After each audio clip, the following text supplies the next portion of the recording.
Helena Garrido sintió el champán volverse agrio en su boca. CEO de una de las constructoras más grandes del país, a sus 42 años dirigía reuniones con la misma frialdad con la que despedía a ejecutivos incompetentes. Pero en ese momento, ante aquel hombre de uniforme azul descolorido que acababa de ejecutar Chopin con una precisión que haría llorar al mismísimo compositor, ella sintió algo que no experimentaba hacía años: pura vulnerabilidad. ¿Quién es usted? La voz de Carolina Ortega, la crítica musical más temida del país, rompió el silencio. Se levantó de su mesa, el vestido rojo de 15.000 euros, susurrando mientras caminaba hacia el piano. Conozco esta interpretación. Ya le he oído tocar antes. Daniel permaneció sentado, las manos ahora posadas sobre los muslos. Bajo la luz de las lámparas de araña de cristal bohemio que valían más que su salario de 5 años, parecía una estatua esculpida en resignación. Daniel Soto, respondió simplemente, la voz ronca por el desuso. El nombre golpeó a Carolina como un puñetazo. Imposible. Daniel Soto murió hace 3 años, el pianista prodigio que desapareció tras el accidente.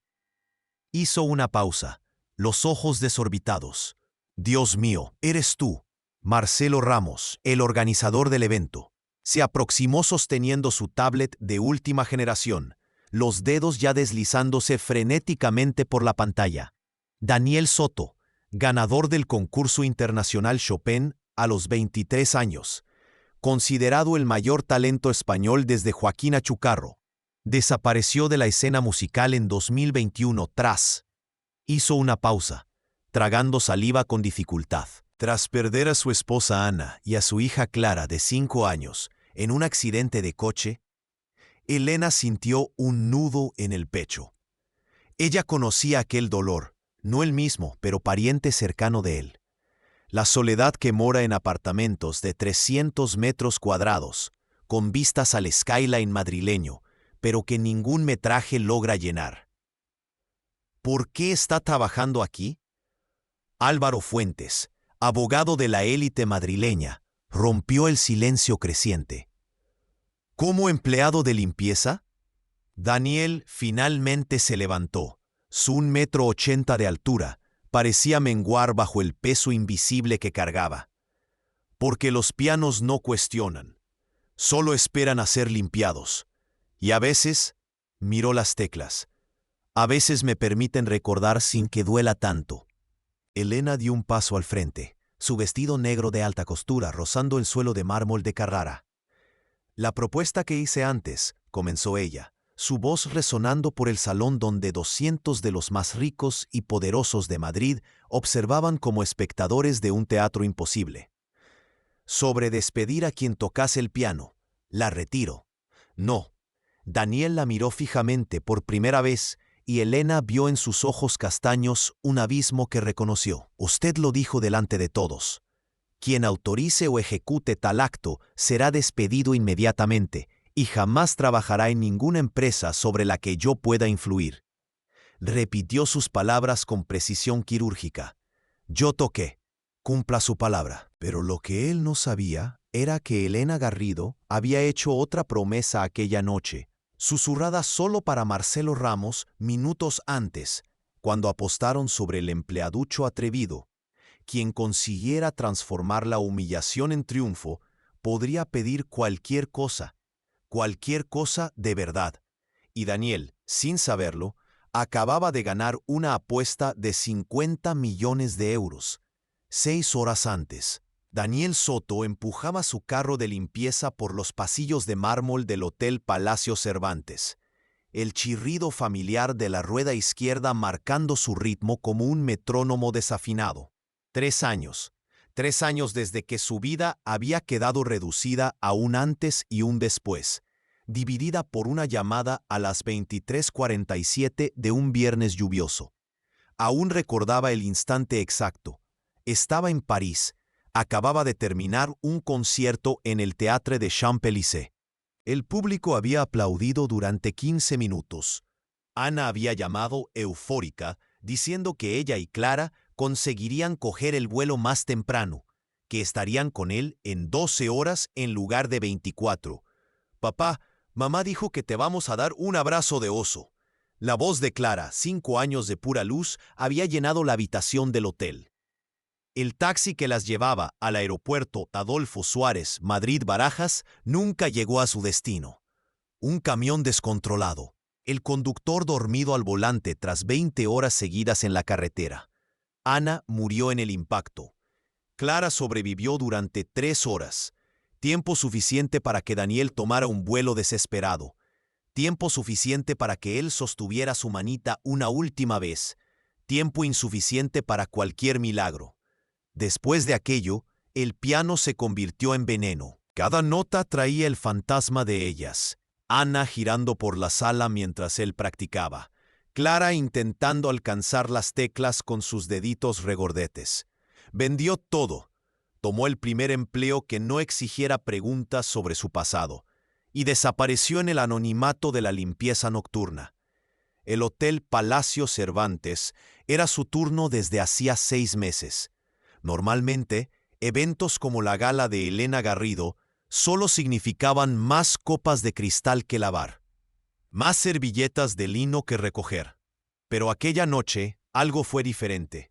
Estaba en el salón auxiliar, lustrando los espejos venecianos, cuando lo oyó. Uno de los camareros, Julián, de 22 años y repleto de sueños, estaba sentado al piano, con los dedos vacilantes sobre las teclas. La melodía era sencilla, casi infantil, pero en ella habitaba una pureza inmaculada. «No toques eso, chaval». La voz de Elena Garrido cortó el aire como una cuchilla afilada. Había irrumpido para supervisar los últimos preparativos. El taconeo de sus Louboutins restallando contra el mármol cual disparos de advertencia. ¿Sabes cuánto vale este instrumento? 300.000 euros. Tu salario de 10 años no bastaría si rasguñas una sola tecla. Julián se levantó temblando, musitando disculpas. Elena prosiguió, su voz ascendiendo en un crescendo implacable. Por cierto, que quede meridianamente claro para todo el equipo, quien toque este piano será despedido de forma sumaria.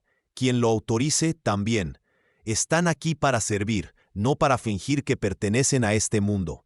Daniel vio cómo el rostro de Julián se desmoronaba, vio cómo los sueños morían en los ojos del muchacho, y, por primera vez en 3 años, sintió algo más allá del entumecimiento. Sintió rabia, una rabia limpia, pura, certera. Desde el salón principal, voces y risas llegaban amortiguadas. La élite madrileña, en su sempiterna función, poder, dinero, conexiones, todo medido y pesado como si fueran mercancías. Elena regresó a su reino, dejando a su paso el rastro de su perfume francés de 5.000 euros el frasco y el regusto amargo de la humillación. Daniel aguardó. Aguardó hasta el instante preciso en que el maestro de ceremonias anunciaba los agradecimientos finales. Aguardó hasta asegurarse de que Elena estaría en su mesa principal, rodeada por sus iguales. Entonces caminó hasta el salón principal, aún con su uniforme de limpieza, y se sentó al piano. Las conversaciones cesaron como si alguien hubiera cortado el sonido. 200 pares de ojos se volvieron hacia él. Elena se irguió parcialmente, el rostro una máscara de furia contenida. «Seguridad», ordenó, pero antes de que cualquiera pudiera moverse, Daniel tocó la primera nota. Chopin, balada número 1 en sol menor, la misma pieza que había interpretado para Ana la noche en que le pidió matrimonio, la misma que Clara le pedía escuchar antes de dormir, llamándola música de princesa. Y mientras sus dedos danzaban sobre las teclas, rememorando cada movimiento con una precisión muscular que 3 años de silencio no habían logrado borrar, Daniel Soto renació, no como el prodigio que fue, no como el viudo en que se había transformado, sino como algo nuevo, alguien que eligió romper su propio silencio para defender el sueño de un muchacho que apenas conocía, alguien que Elena Garrido, en su torre de poder y sol. La revelación de la apuesta cayó sobre el salón como una bomba de fragmentación emocional. Marcelo Ramos, siempre el empresario calculador, no podía ocultar una sonrisa nerviosa mientras explicaba los términos a la audiencia boquiabierta. Elena apostó 50 millones de euros a que nadie conseguiría transformar su humillación pública en triunfo. Técnicamente, Daniel ha ganado. Esto es ridículo, protestó Elena Garrido, pero su voz había perdido el filo acerado. Algo en el modo en que Daniel Soto la miraba, no con odio o codicia, sino con una comprensión inquietante, la desarmaba. Fue una broma entre nosotros, Marcelo, no un contrato. Álvaro Fuentes, el abogado, se aclaró la garganta. Sus 40 años de experiencia en derecho societario olfateaban sangre en el agua. En realidad, Elena, considerando a los testigos presentes y el valor involucrado, su declaración verbal puede considerarse vinculante, especialmente porque usted misma estableció las condiciones públicamente. No quiero el dinero. La voz de Daniel Soto cortó la discusión. Él seguía de pie junto al piano, una figura incongruente en su uniforme azul en medio de los vestidos de gala y esmóquines. Pero quiero algo. Elena Garrido se cruzó de brazos. Su postura defensiva apenas disimulaba la curiosidad. ¿Qué quieres entonces? ¿Un mes? ¿Perdón? Un mes de su vida. No como CEO, no como Elena Garrido, la intocable, como alguien real, viviendo donde yo vivo, viviendo como yo vivo, conociendo a las personas que usted considera invisibles. El silencio que siguió fue tan denso que parecía tener masa propia. Carolina Ortega fue la primera en reaccionar. Una carcajada incrédula escapó de sus labios pintados de rojo. Está proponiendo que Elena Garrido, la mujer que despidió a su propio padre del consejo de la empresa, viva en... ¿Dónde vive usted exactamente? Carabanchel. Un apartamento de 45 metros cuadrados, compartido con otros 2 inquilinos. Daniel Soto no desvió la mirada de Elena Garrido. Usted dijo que personas como yo no pertenecen a este mundo.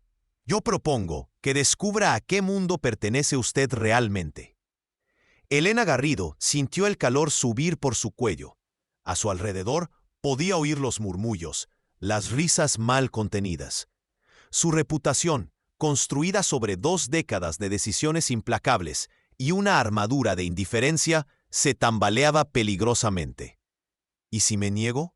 Entonces, usted habrá mentido públicamente sobre una apuesta de 50 millones de euros. Me imagino que a los medios les encantaría esa historia. CEO multimillonaria se niega a honrar apuesta con empleado de limpieza viudo. Daniel Soto hizo una pausa calculada. O usted puede aceptar y transformar esto en una narrativa bajo su control. Elena Garrido acepta el desafío de vivir como una española común por un mes. Me imagino que su equipo de prensa preferiría la segunda opción.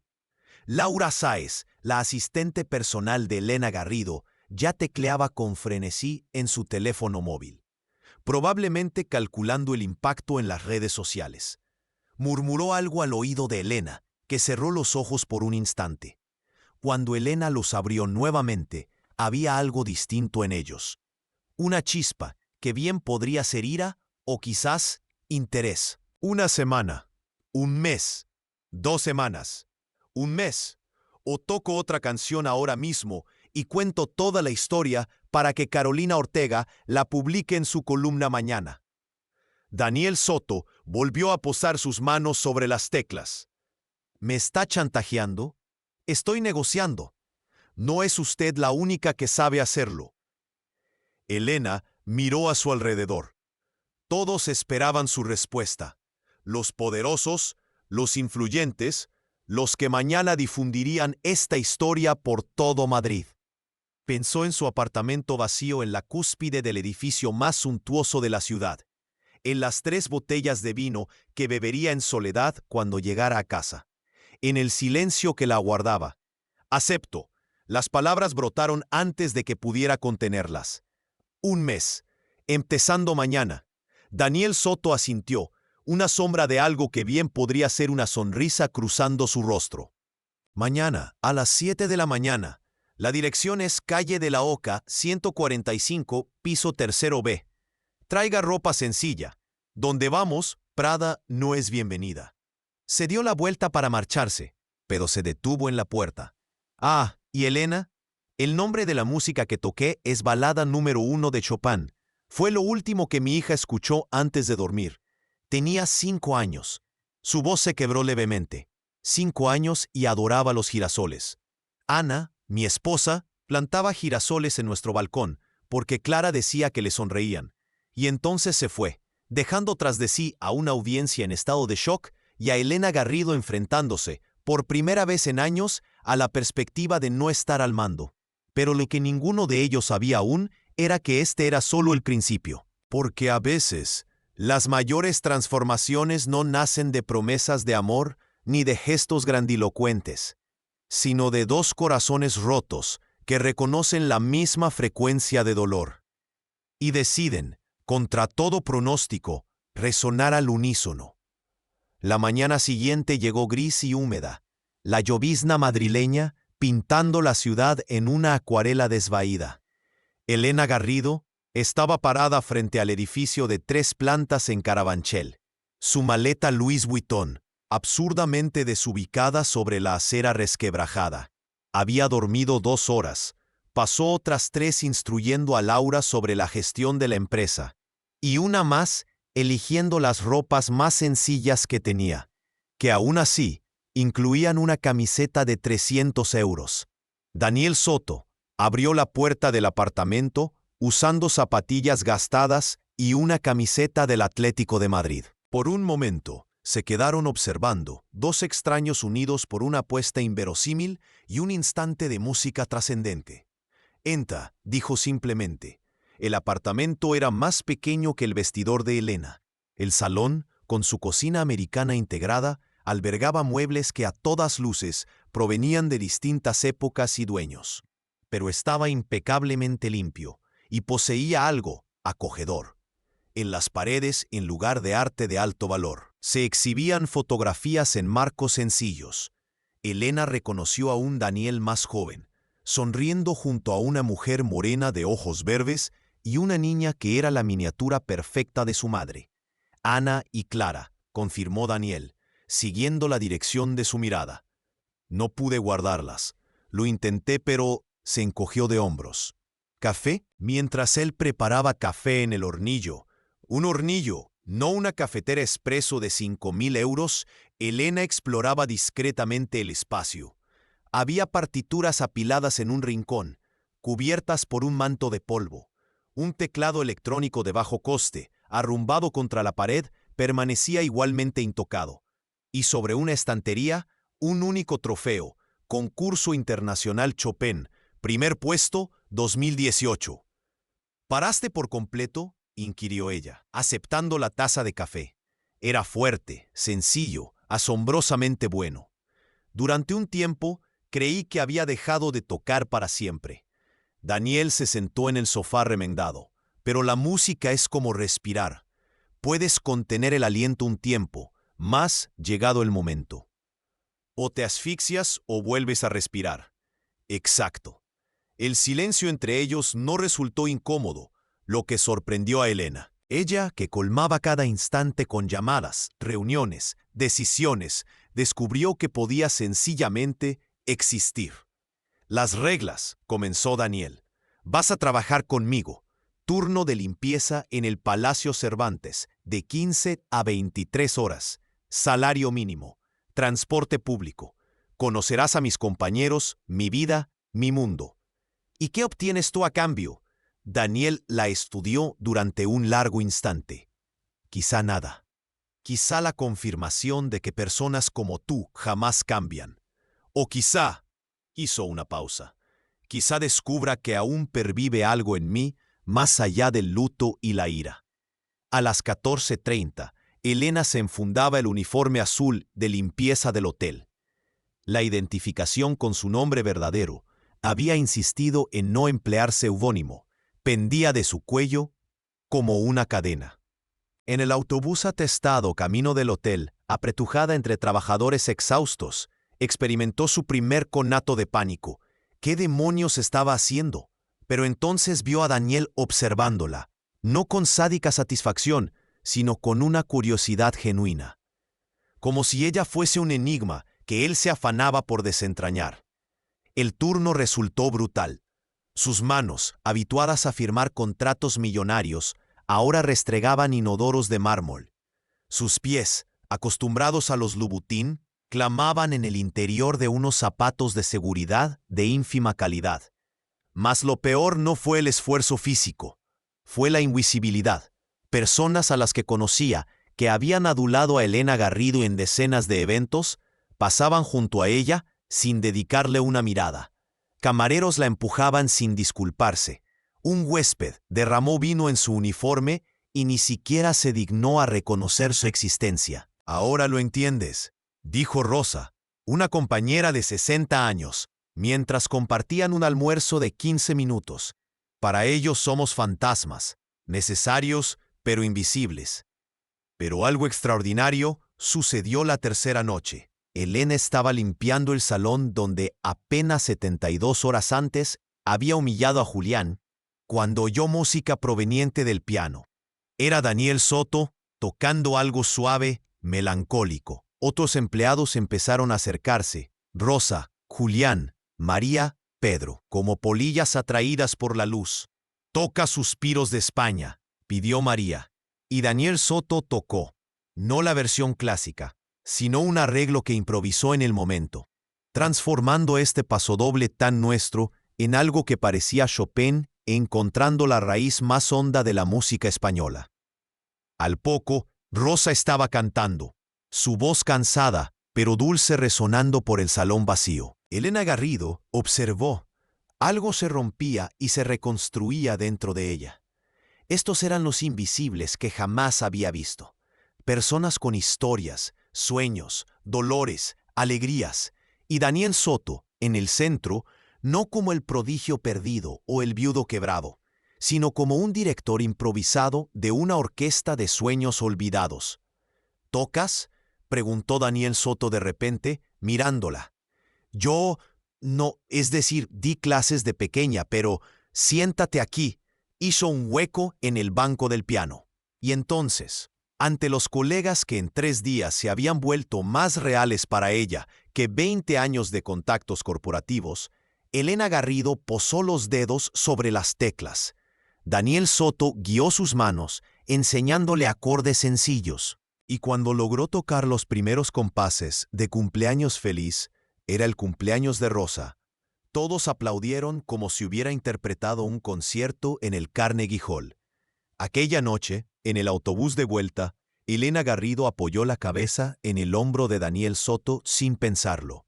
Él no se apartó, y por un momento, 2 corazones cansados latieron al mismo ritmo, encontrando en la música y en aquella improbable conexión un camino que ninguno de los dos esperaba transitar.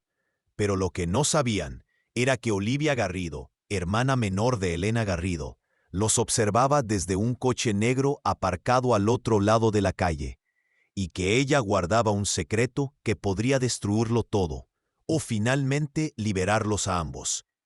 «Dios mío, eres Daniel Soto». Su voz tembló. «El accidente, Ana y Clara. El camionero era mi exmarido, Roberto García». El silencio fue devastador. Elena Garrido sujetó la mano de Daniel Soto, sintiéndolo temblar de rabia. «Llevaba 20 horas al volante porque yo exigí que regresara esa misma noche para firmar el divorcio», confesó Olivia entre lágrimas. «Pagué para silenciarlo todo. La culpa casi me consume. 3 intentos de suicidio que mantuvimos en la sombra». Daniel se levantó con la intención de expulsarla, pero Olivia extrajo un sobre de su bolso. «Ana sobrevivió unas pocas horas. Yo estuve en el hospital. Ella escribió esto». Con manos temblorosas, Daniel leyó la caligrafía débil de Ana. «Daniel, mi amor, no permitas que la música perezca con nosotras. Clara desea que toques para otros niños. Perdono al conductor. Perdónate tú también. Vive, ama, toca, por nosotras». El lamento que se le escapó fue primitivo. 3 años de dolor estallando sin contención. Elena lo estrechó entre sus brazos mientras él se desplomaba. No puedo perdonar aún, musitó finalmente. Pero si Ana lo logró, quizá algún día. Las semanas finales trajeron consigo una transformación palpable. Elena reformuló las políticas del Palacio Cervantes, salarios dignos, el fin de las humillaciones veladas. Daniel regresó a los pianos de hospitales y escuelas públicas. El último día del mes, en el mismo fastuoso salón del hotel, una audiencia distinta se congregó. Empleados, vecinos de Carabanchel, niños de los hospitales. Elena, ataviada con el uniforme azul que se había vuelto su segunda piel, presentó a Daniel. Él interpretó Girasoles en el asfalto, una composición propia sobre hallar la belleza en parajes inverosímiles. La melodía inició melancólica, pero floreció gradualmente en una esperanza radiante. Elena se unió a él, pulsando los acordes sencillos que había aprendido. Imperfecto, sí, pero auténtico. La ovación fue instantánea, un rugido de almas conmovidas. Rosa sollozaba, las lágrimas surcándole el rostro. Julián aplaudía con frenesí. Olivia sonreía a través de sus propias lágrimas, comprendiendo que el perdón es un arte que requiere de su propio compás, de su tiempo ineludible. Un año después, el Centro Cultural Ana y Clara abría sus puertas en Carabanchel, ofreciendo música gratuita a niños desfavorecidos. Daniel tocaba junto a pequeños pianistas, sus melodías entrelazándose con la promesa del futuro. Elena, luciendo una alianza sencilla con una nota musical grabada, lideraba una empresa transfigurada. Olivia coordinaba el programa de becas, transmutando la culpa en un propósito redentor. 2 años después de aquella noche pivotal en el Palacio Cervantes, Daniel regresó a los escenarios profesionales, no como un prodigio fugaz, sino como un hombre renacido de sus propias cenizas. Elena, con valentía, tocaba a su lado, demostrando que el amor no exige la perfección inmaculada, solo la audacia de la vulnerabilidad. En una pared del centro, una placa de bronce rezaba: para Ana y Clara, quienes nos enseñaron que la música jamás se extingue, y para todos los invisibles que portan sinfonías enteras en la sacralidad de sus corazones. La música jamás se detuvo, solo aguardaba el instante propicio para resurgir con una fuerza inaudita.